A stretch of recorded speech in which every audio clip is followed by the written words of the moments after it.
Today, man, we dealing with a very historic interview right here. You know what I'm saying? We with the coaching staff of JCC Community College, and we got the youngest athletic director ever, and he's black. I'm gonna let them introduce themselves. My name's Coach K, Kemi, but all my athletes call me Coach K, and I'm the athletic director here at Johnston Community College, and assistant men's and women's basketball coach. I'm Coach Lloyd Wheeler. Everybody call me Coach Clay. I'm the men's basketball coach, and right now I'll be heading the women's basketball coach for a couple of years until we find somebody suitable for that job. So, how does it feel? How did you get this position? You know what I'm saying? To be the youngest athletic director ever. I mean, it's always was the plan to become an athletic director. I would say pretty much after I graduated from Winston,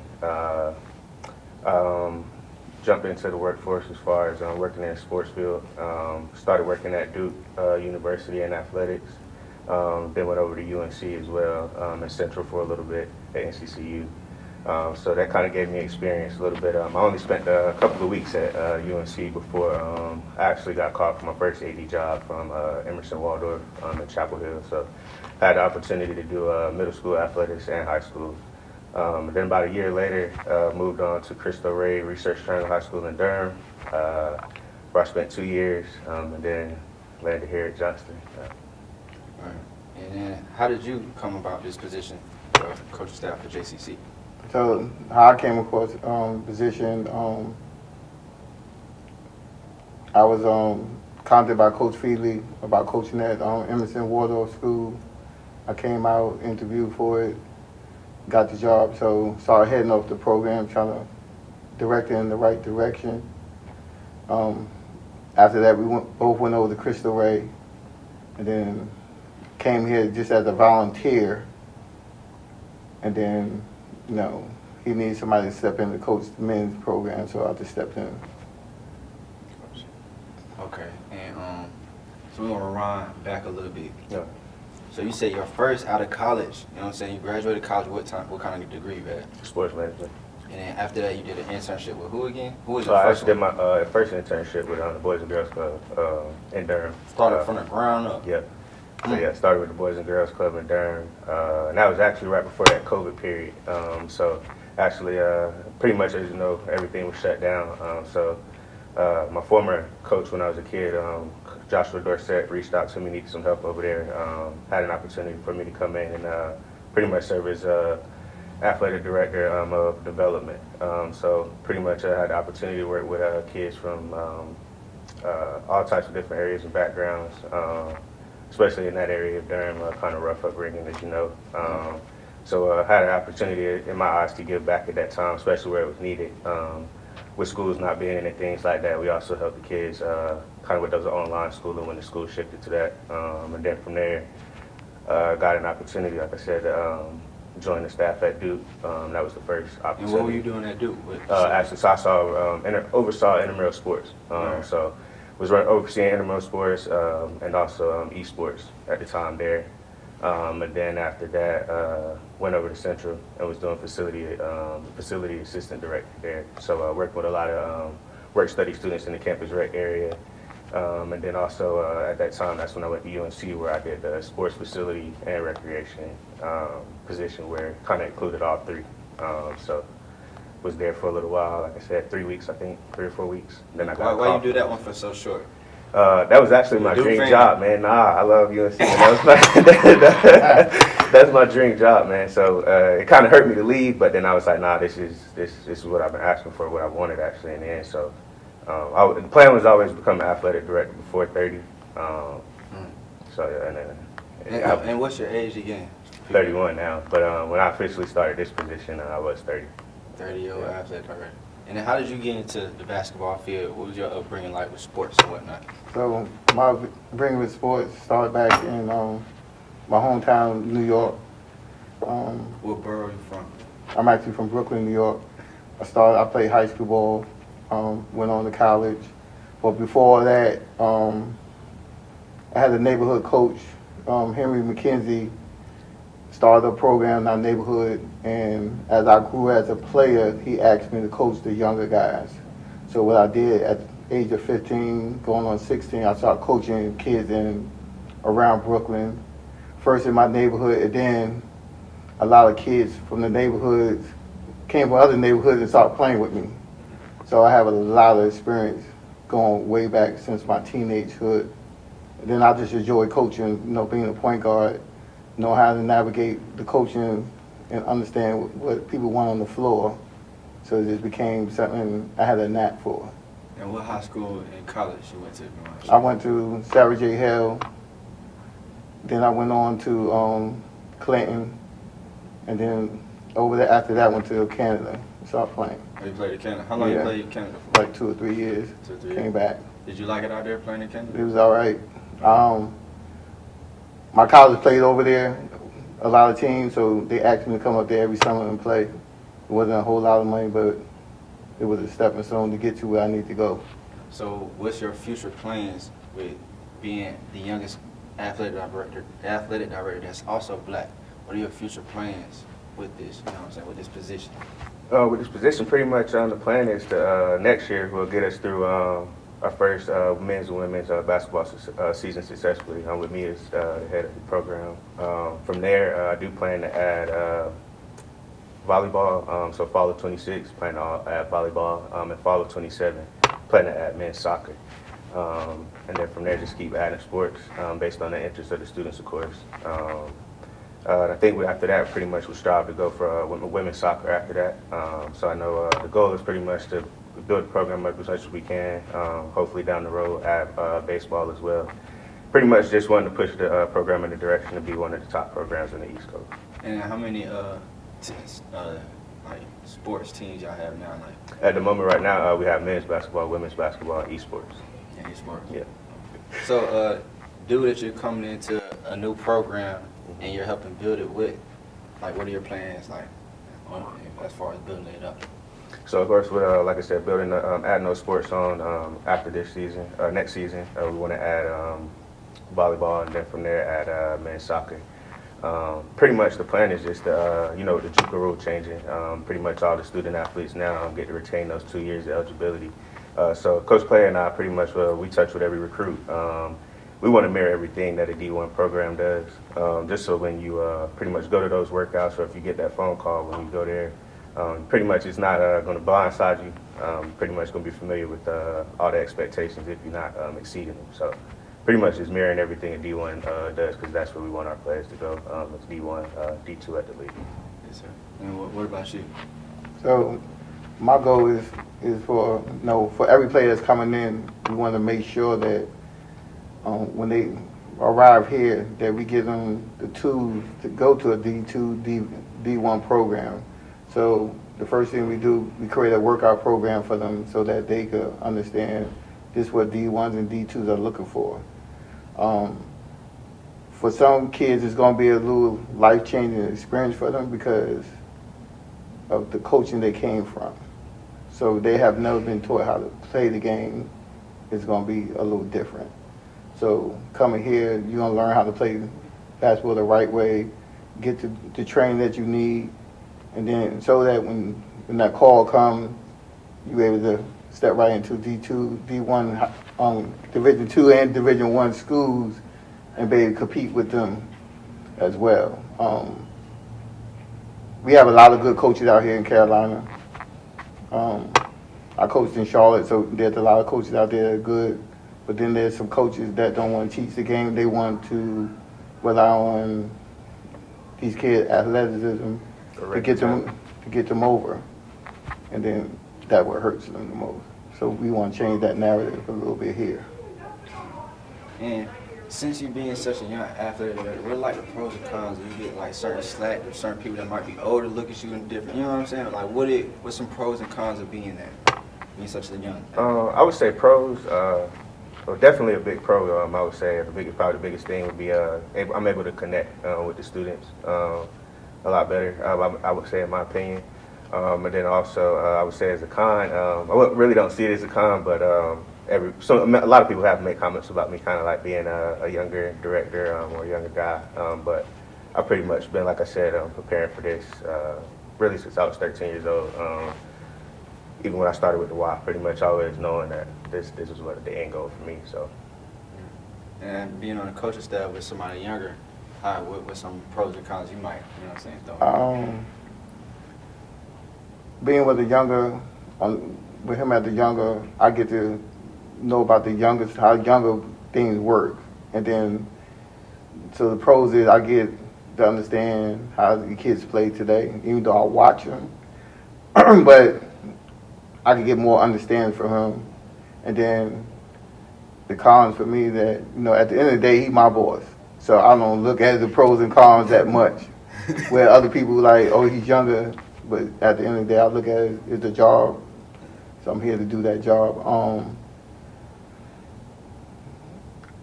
Just for him to give me the opportunity, because he could have gave this opportunity to anybody.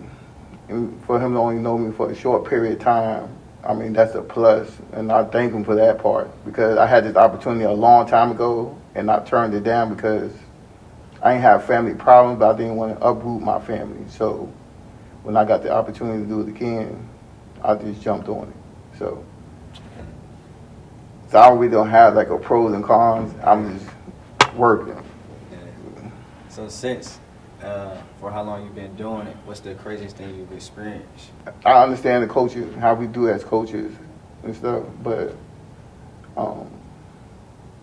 the craziest thing for me is to see another man set back other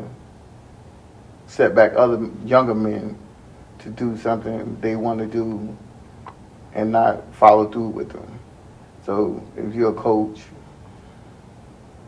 and you remove somebody from a situation, I hate to say it this way, if you remove somebody, so you follow up with them so that they could be successful. But if we're not going to do that, it's just crazy situations where that, you know, people just don't follow through on their promise for kids. People not keeping their word with the kids.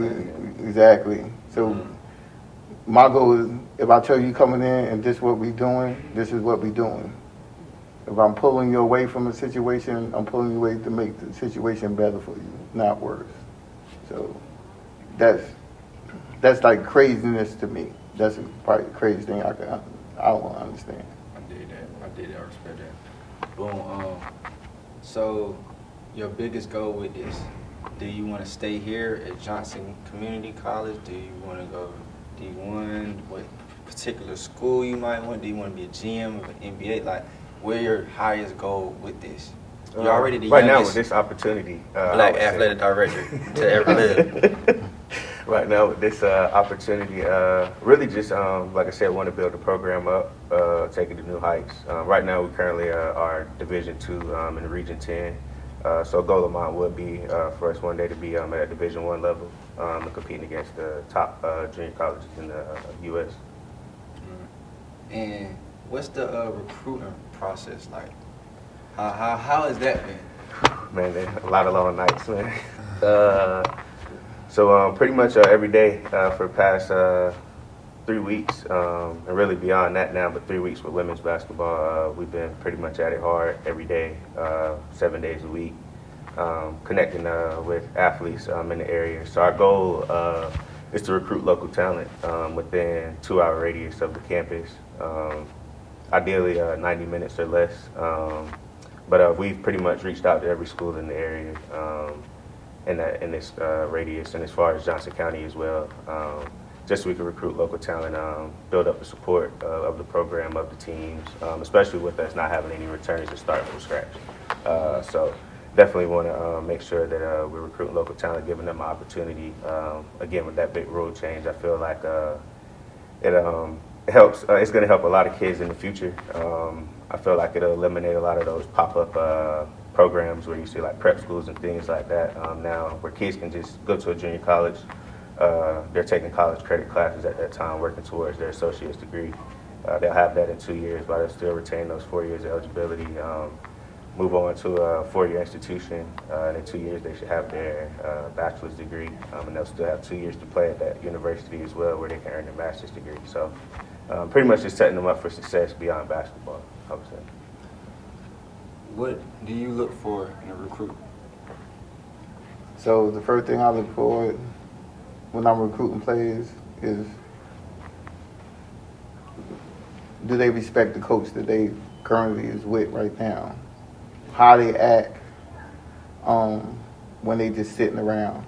So basically, how they move. Basically, how they move. The other thing is, I'm watching them how they play, what their mannerism like when they on and off the court. So we need players that have a lot of respect, that love the game. The other thing that I'm looking for is their skill sets. Are they limited skill sets? Is it something that we could work with, or they just getting by with athleticism? So that's basically, and as far as grades, we always check on people's grades. That's the biggest thing for us right now, is grades, making sure that they could come here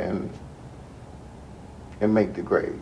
Because at the end of the day, without grades, you can't play. So, but I do look for a respectful young man or young women to come in and play. And what do you look for in our coaching staff? I would just say like-minded individuals, people who don't really see it as work, as myself. I love sports, especially basketball, that being my favorite sport, and soccer being the second sport. So, like I said, always knowing this is what I wanted to do growing up. And like I said, hiring like-minded individuals around me who pretty much dedicate their all to this. I know we have over the past couple of months. With just wanting to build the program up and do great things here. With Johnson Community College being such in a progressive state, what are you plans for it? As far with us being as far as up as 23% of with enrollment, the area is growing. One of the fastest growing counties in the country, honestly. Definitely looking, like I said, to build our program up. Looking for more students and more faces on campus. With you being the youngest athletic director ever, that's black, what are you doing to prepare for this upcoming season so it'll be a success? Again, just rebuilding the program as far as recruiting. Bringing in, like I said, student athletes. Big on the emphasis of being a student first, an athlete second, and then coming up with workout plans, pretty much mapping all of our day-to-day plans and day-to-day operations for next year. As far as summer workouts, we've implemented a summer workout plan that will start June 2nd. We'll pretty much go through the summer, and then we'll start our preseason in September. In October, we'll begin preseason play with a couple of jamborees, hoping to go to some big tournaments as far as Orlando, possibly back to Baltimore, and maybe Atlanta. And I know those are some of the big showcases this year, upcoming next year. And then pretty much just diving into the season after that. From there, we'll get into our spring workouts, of course, after the season, and hit the road again and recruit, and then hopefully build off of a great season for both teams next year and keep moving forward. What about you, Coach? Pretty much the same thing. We really work closely together on the vision for the program. So it's like, with him being young and I being older, we don't look at it that way. We look at each other as coaches. And I always say, I'm not gonna go far as long as I got him and our other coach on my side. So we talk every day. We talk about who we want to recruit. I actually go out to games and recruit. Some recruits don't even know I'm at games because sometimes I might be refereeing their game. So that's another plus. You get a full spiel. So I get the whole thing sometimes. Some recruits, I have refereed their games and they don't even know that we recruiting them, just to see how they flow on the floor. The other thing is the preparation is key to our season. So if we go in the season not conditioned, we pretty much gonna have a bad season. But if we go into the season very conditioned, ready to play, get our plays down, understand what we doing, I think we be way prepared than what we was last year. I think last year we was not as prepared as we should have been, but this year we trying to change that. What would you tell somebody watching this that wants to be in the same position as, you know what I'm saying, the youngest athlete or whatever? What would you tell them? I would say never give up on your dreams, and never let nobody tell you what you can't do. And I would just say use anything, any negativity or any hardships we face as motivation. What about you, Coach?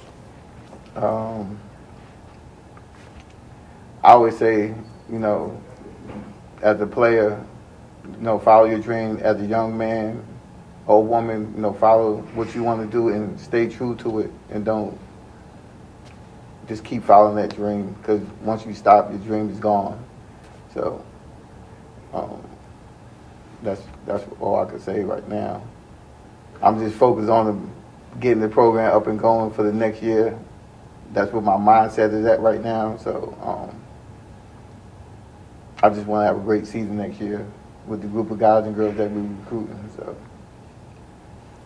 And where they can, if somebody wants to contact you, or where can they follow you, Instagram, social media, whatever?